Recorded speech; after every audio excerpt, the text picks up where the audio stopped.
With Holmes now announced, how did the discussions develop in the interest of him as starter? Yeah, so we first talked to them, I think it was when we were at the GM meetings, and we're talking about a variety of different things. Our team needs our really belief in Clay as a pitcher, familiarity that Carlos Mendoza had with him, and B.B. Abbott, his agent, said to me, you know, he has long wanted a chance to go back to starting. Do you think that's possible? And I said, yeah, we think that's possible, and we're going to do a lot more work on it, and we did. And we had multiple discussions with Clay directly about it. Jeremy Hefner talked to Clay. We had our medical staff discuss with Clay what this would look like, and I think we all came away believing, this is a real possibility, and we could get this player to a point where he's going to be a very good major league starter, and he was very motivated to do that. We were able to work out a deal.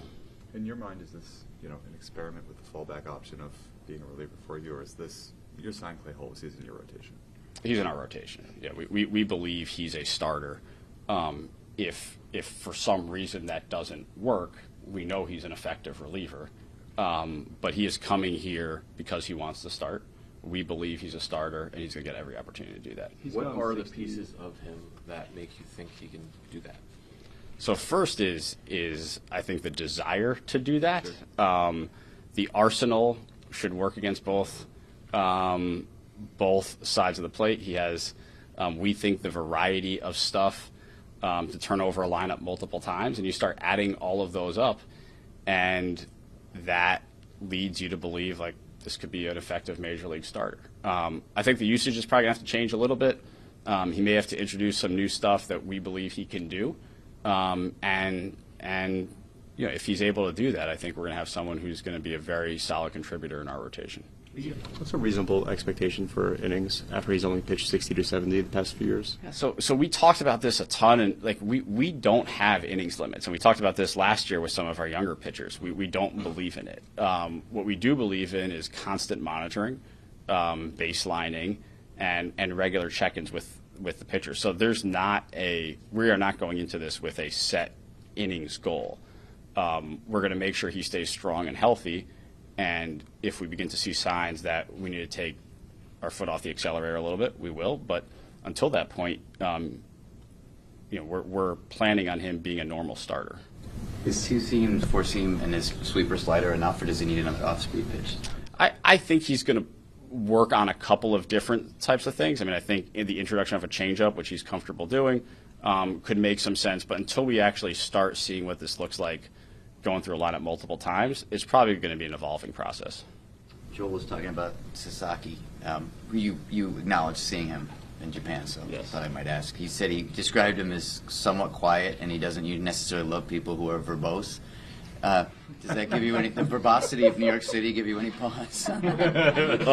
So I've not met him, so I can't comment on the personality or what he's like from a conversational perspective. What I can comment on is he's a really talented pitcher, and whoever gets him is going to have a very talented young pitcher going forward. We're certainly going to give it our best shot. Very difficult in these processes to truly understand what a player's preference is. This isn't a normal free agent recruitment process.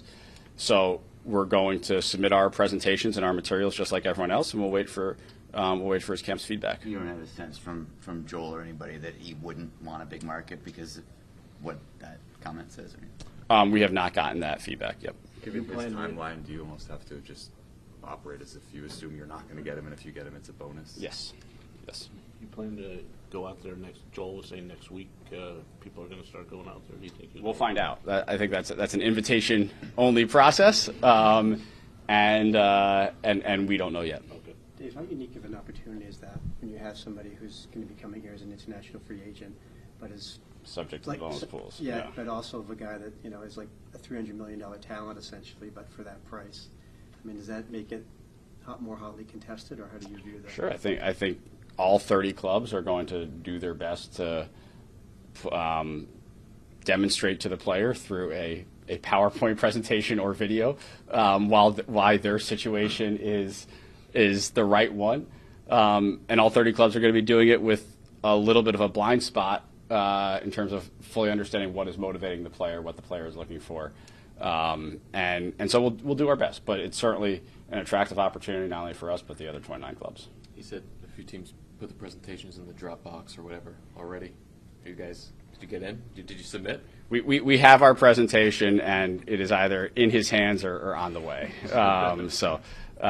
Yes, we will be sure that our presentation is in front of Roki at the right time. What do you highlight with stuff like that? I think we highlight a variety of different things. The first is who we are as an organization, what we believe in, what we think maybe makes us a little bit unique compared to other teams he might be considering. We highlight the various services we can provide for a player. We highlight our familiarity with transitioning a Japanese starter to the major league schedule. We highlight our pitching apparatus, our health apparatus, our nutrition apparatus. We want him to know that we have the resources and we have the ability to make this transition as smooth as possible. How much stronger do you think that pitch is this year after the season you just had, and you having had a year under your belt to make that pitch now than it would have been maybe last year? I think I have a better understanding of what, as an organization, distinguishes us a little bit, and so we can highlight those things. How would that work, having two guys in the rotation that would need an extra day, or potentially need an extra day?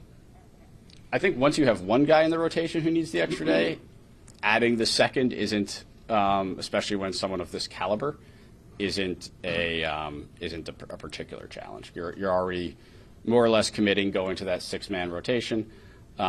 It's not like adding a second makes you go to the 7-man rotation. So I think we're okay with it. Do you guys do the presentation in Japanese? Yes.